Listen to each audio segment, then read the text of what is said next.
Bonjour à tous et bienvenue dans une nouvelle vidéo des mythes et légendes. Alors cet épisode risque d'être un petit peu court, mais en fin de compte c'était un sujet qui m'intéressait pas mal et que je pense pourrait vous intéresser parce que tout simplement c'est Berserk et que vous aimez ça sur la chaîne.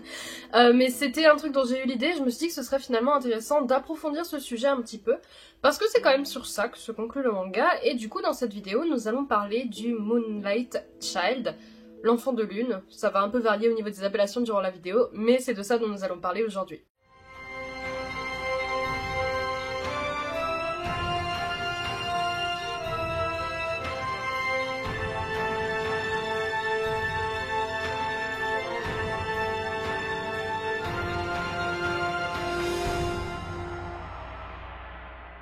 Cet épisode, au niveau de sa structure, ce sera un peu un mélange entre un sous la surface, un mythe et légende et un panthéon des héros, parce que du coup je vais faire une petite partie histoire du personnage qu'on recontextualise bien, parce qu'on en aura besoin pour la partie analyse, mais je trouvais pas le personnage suffisamment poussé, on va dire, pour en faire un panthéon des héros, surtout qu'au final on n'en sait pas tant que ça sur lui.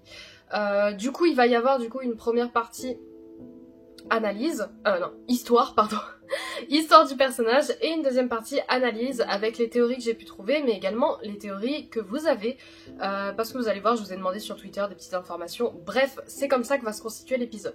D'ailleurs, je suis désolée, il y a probablement un petit bruit de fond, mais à côté de ma chambre, il y a la salle de bain, et il y a une machine qui tourne, bref, je peux pas plier toute la famille à mes plannings. Par ailleurs, si jamais vous n'avez pas fini Berserk, sachez que je vais spoil l'intégralité du manga. Jusqu'à la dernière page, pas tout évidemment, vous vous en doutez bien, mais la dernière page du dernier chapitre de Berserk sera spoilée. Donc si vous ne l'avez pas vu et que vous ne souhaitez pas vous faire spoil, ça me semble assez évident qu'il ne faut pas regarder la vidéo. Mais si vous souhaitez la regarder et vous faire spoil, évidemment n'hésitez pas à le faire. Également, je vous invite à vous abonner à la chaîne si jamais c'est des sujets que vous aimez bien. Je sais que le rythme va un petit peu changer et passer plutôt sur une vidéo toutes les 2 semaines, donc je m'en excuse, c'est à cause de mon emploi du temps. Mais en tout cas, j'ai vu qu'on avait passé la barre des 50 000 abonnés et ça me fait quand même extrêmement plaisir de voir ça. Je vous remercie vraiment énormément pour tout ça et j'espère que vous continuerez d'aimer la chaîne et de la suivre. Merci beaucoup.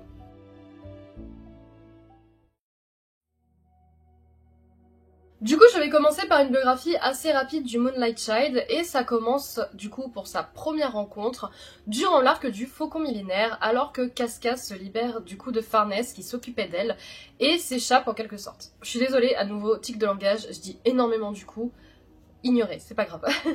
La jeune femme fut retrouvée sur la plage alors qu'elle admirait la mer, tenant entre ses jambes enroulé dans ses vêtements un petit garçon pour le protéger du froid. La bande décide de ramener avec eux le jeune garçon et Shirk sentait en lui un étrange pouvoir, mais rien de réellement malveillant. Casca se prit rapidement d'attachement pour le jeune garçon sur lequel elle veillait comme son propre fils, le câlinant, le nourrissant et le réchauffant. Par le biais du Moonlight Child, Casca et Guts se rapprochent également en essayant de le protéger du monde, et ils forment durant quelques instants une réelle famille. La manière qu'avait Casca de s'occuper du jeune garçon rappelait également fortement à Casca la façon dont elle s'était attachée à l'enfant démon dont elle avait accouché après l'éclipse, potentiellement selon les théories l'enfant de Guts également qui avait été empoisonné par Griffiths. Un peu plus tard dans l'histoire, on a du coup la bande qui se fait attaquer par des espèces de démons crocodiles que Guts va évidemment combattre, et Casca et le Moonlight Child vont rester de côté à les observer se battre en restant en sécurité. Un crocodile va alors s'approcher des deux et le Moonlight Child va simplement le regarder, ce qui va, d'une étrange manière, faire changer d'avis le démon qui va se retourner et ne pas attaquer l'enfant et Casca. Plus tard encore, quand Guts décide d'utiliser le pouvoir de l'armure du Berserker pour défendre la troupe d'un Makara, il perdit à nouveau le contrôle et se laissa submerger par la puissance de l'armure, Shirk ne pouvant plus rien faire pour l'aider. Alors que les pays s'apprêtaient à attaquer ses amis, Guts vit apparaître devant ses yeux une lumière blanche en forme d'enfant lui demandant de s'arrêter. Cette intervention lui permit de reprendre le contrôle de son corps et Shirk put utiliser ses pouvoirs pour le calmer. Juste après ces événements, la bande réalise que le Moonlight Boy a disparu et Guts se pose inévitablement la question du « qui était l'enfant de lumière ?» et il ne peut retirer de son esprit le fait qu'il ressemblait étrangement à l'enfant Moonlight. On peut voir au loin alors que la bande s'éloigne, que ce dernier les regarde partir au loin, la lune se dessinant derrière lui. On ne revoit le Moonlight Child que bien plus tard, durant l'arc de Fantasia, alors que Guts est en train de se battre contre le Sea God. Un peu comme la première fois qu'ils se sont rencontrés, Casca va se défaire de l'enceinte de Farnese pour aller prendre dans ses bras le Moonlight Boy au moment où elle le voit. Guts se retrouve à ce moment-là à perdre à nouveau le contrôle de l'armure, et quand il se tourne vers Casca, il vit dans ses bras à la place du Moonlight Boy une silhouette lumineuse qui se rapproche de lui pour le toucher. Il reprend alors le contrôle, ce qui confirme que le Moonlight Boy était bien la silhouette lumineuse que l'épéiste avait vue auparavant. Après ces événements, c'est tout à fait normal que la bande se pose des questions sur qui est le Moonlight Boy, mais ce dernier reste totalement muet et ne semble pas pouvoir réellement répondre, bien qu'il puisse comprendre ce qu'ils disent. Il les accompagne alors sur le bateau, cherchant à nouveau à tuer le Sea God. Alors que Gus se retrouve enfermé dans le ventre du dieu de la mer qu'il venait de tuer, il fut séparé de la forme astrale de Shirk qui ne pouvait plus l'aider à s'en sortir. L'épéiste ne trouvant pas de sortie, il décida d'accepter en quelque sorte sa destinée qu'était la mort, mais ce n'était pas quelque chose que voulait le Moonlight Child, qui envoya une projection lumineuse pour guider Gus et l'aider à sortir de cet endroit. Le lendemain matin, le Moonlight Child avait disparu à nouveau, et sur le bateau, ils ne purent entendre que les pleurs désespérés de Casca. Shirk tira alors la conclusion que le jeune garçon ne pouvait apparaître que les journées et nuits de pleine lune, au moment où le monde astral converge vers le monde des humains, ce qui pouvait expliquer ces disparitions soudaines. On revoit finalement le Moonlight Child à Elfhelm face à la monarque d'Anan, qui reconnaît en lui une aura pure et similaire à celle de son peuple. Après que Casca ait retrouvé enfin ses capacités mentales, elle reconnaît en lui quelque chose de familier. À la fin de ce dernier chapitre, on peut voir le jeune garçon se métamorphoser en Griffiths, concluant l'œuvre de Berserk sur cette page du Faucon Blanc en train de pleurer.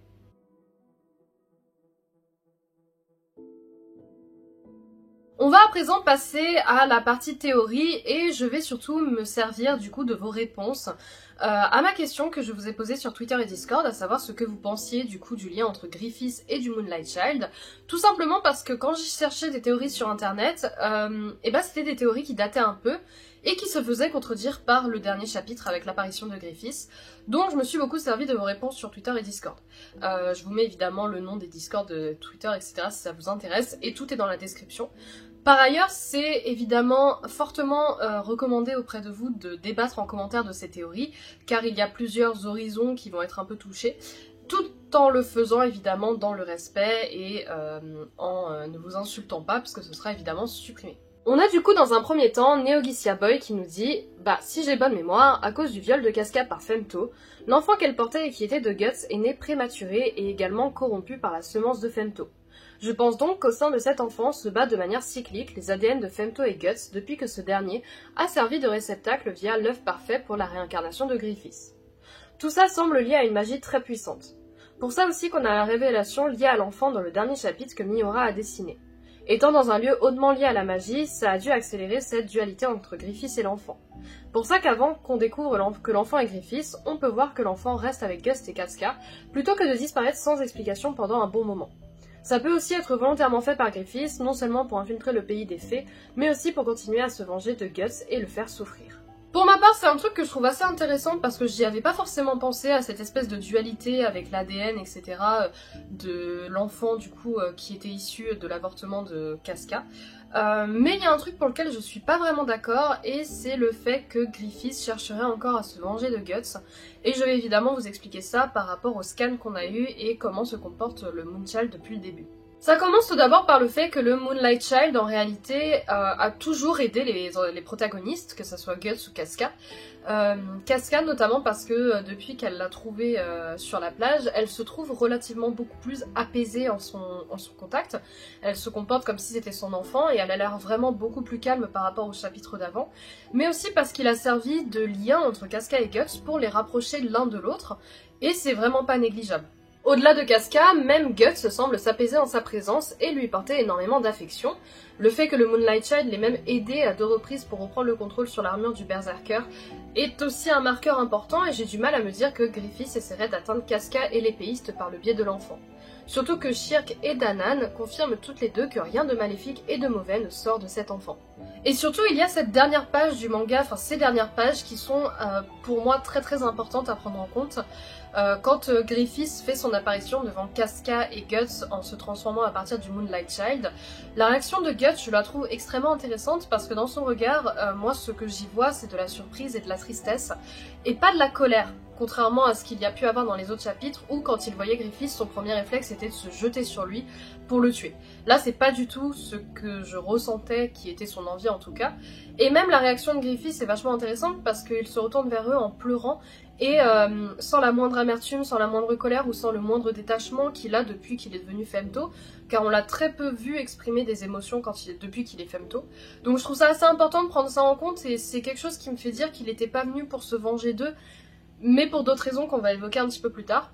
Après, toujours est-il que la théorie de Neogicia Boy est vraiment bonne, je trouve, sur le côté de l'ADN et sur le fait que c'est peut-être pas Griffiths, mais autre chose en fait. Ensuite, il y a deux personnes sur Twitter qui ont eu des idées assez similaires, à savoir Guts2211, qui explique qu'il fait ça pour pouvoir à nouveau passer du temps avec ses anciens amis comme avant, à l'époque du Golden Age, sans que Guts ait la haine contre lui en voulant le tuer. Mais aussi Arfloki qui dit « Je pense que ça aurait été la manifestation de l'attachement qu'avait Griffiths envers Guts, plus le fait qu'il ait pris le foetus mort de Casca en tant qu'hôte pour la réincarnation, et c'est pour ça que du coup il vient à eux à chaque fois. » Et ça, je trouve ça assez intéressant parce que, pour moi, comme j'en ai parlé dans la vidéo avec Griffiths, ce qui l'a poussé à devenir Femto, c'était ses ambitions, mais également là où il s'était retrouvé. Mais pour moi, il n'y avait pas réellement de doute sur le fait qu'il aimait quand même assez sincèrement Casca et Guts. Surtout ce dernier pour qui il y avait limite une sorte d'ambiguïté assez étrange. Et qu'en réalité, en ayant fait son ascension, alors je pense qu'il était satisfait d'être devenu Femto, mais il devait y avoir une part de lui qui regrettait fortement ses compagnons parce qu'il avait quand même cet amour pour eux, et que du coup, passer par le Moonlight Child, c'était une certaine manière, une certaine forme de retourner auprès d'eux et de ressentir à nouveau leur amour comme ça a été le cas avant, chose qu'il ne pouvait plus faire une fois devenu Femto. En complément de ça, et en ayant relu le dernier chapitre, je me dis qu'il y a également la possibilité que le Moonlight Child soit une apparence que prend en réalité Griffiths uniquement les soirs de pleine lune, en rapport sûrement avec l'embryon, sa renaissance, pour du coup retrouver ses amis parce qu'on se rend assez rapidement compte que déjà il ne vient que les soirs de pleine lune, et aussi il repart à chaque fois quand c'est fini. Donc on peut partir du principe que potentiellement Griffiths a un peu une espèce de comparaison un peu nulle, mais un peu une espèce de Cendrillon, et qu'une fois qu'il n'y a plus la nuit, enfin la pleine lune, il redevient Griffiths avec son apparence de Griffiths, et que du coup bah, c'est quelque chose qu'il ne veut pas dévoiler à ses anciens compagnons parce que ce qui s'est passé à l'éclipse, ce qui s'est passé à tous ces moments-là, mais que c'est une espèce de manière pour lui de veiller continuellement sur Guts et Griffiths, cette part de lui qui veut continuer à le faire. Je pense que ça fait plutôt sens et que du coup quand il est à Elfhelm et qu'il se retransforme face à eux, c'est juste que bah du coup soit il ne peut pas partir, soit il décide finalement de se dévoiler à eux, et c'est encore plus flagrant avec la phrase qu'il dit à la fin où il parle du fait que quand qu'il a cette espèce de rêve où il est autour d'eux et qu'il ressent leur chaleur, et que quand la lune du coup disparaît, quand le crépuscule arrive, c'est quelque chose qui disparaît comme une larme, comme une rosée du matin, et que du coup ça donne un peu ce sentiment que quand il est le Moonlight Child, il est dans une espèce de transe, dans un espèce de rêve, où du coup il est auprès de Casca et Guts et il peut ressentir leur chaleur et leur amour, et que quand la lune disparaît, c'est quelque chose qu'il ne peut plus ressentir parce que c'est comme s'il se réveillait et qu'il redevenait Griffiths, la personne qui ne peut plus être à leur côté. Et du coup c'est un peu ça qui me fait dire que, enfin moi c'est cette théorie en laquelle je crois, que Griffiths est en effet le Moonlight Child, et que c'est pas une espèce d'autre entité comme je vais vous parler juste après. Parce que du coup, ouais, il y a pour beaucoup de personnes que j'ai pu lire, il y a certaines personnes qui pensent que du coup c'est l'espèce d'enfant démon qui a été corrompu durant la résurrection, qui est devenu du coup le Moonlight Child, et qui s'est développé potentiellement plus vite à Elfhelm, qui a gagné une part de Griffiths qui est la représentation de leur amour, et que du coup le Griffiths qu'on voit à la fin, potentiellement que c'est pas réellement Griffiths mais juste l'enfant qui a grandi vite, et qu'il y a du coup l'autre Griffiths qui est Femto.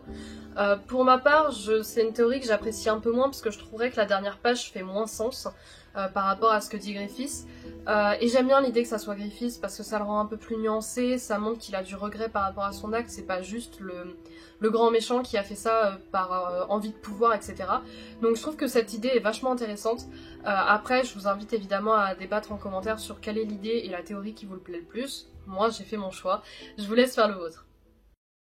Du coup, merci à vous d'avoir regardé cette vidéo sur le Moonlight Child, j'espère qu'elle vous aura plu. J'espère que vous aurez toujours la patience de suivre le contenu de cette chaîne malgré le changement un petit peu de rythme. Et j'espère que ça vous plaît toujours autant. Si cette vidéo vous a plu, n'hésitez pas à mettre un like, un commentaire, à partager la vidéo, à faire des propositions pour les prochains Mythes et Légendes. Et moi je vous dis à la prochaine pour une autre vidéo. Ciao ciao!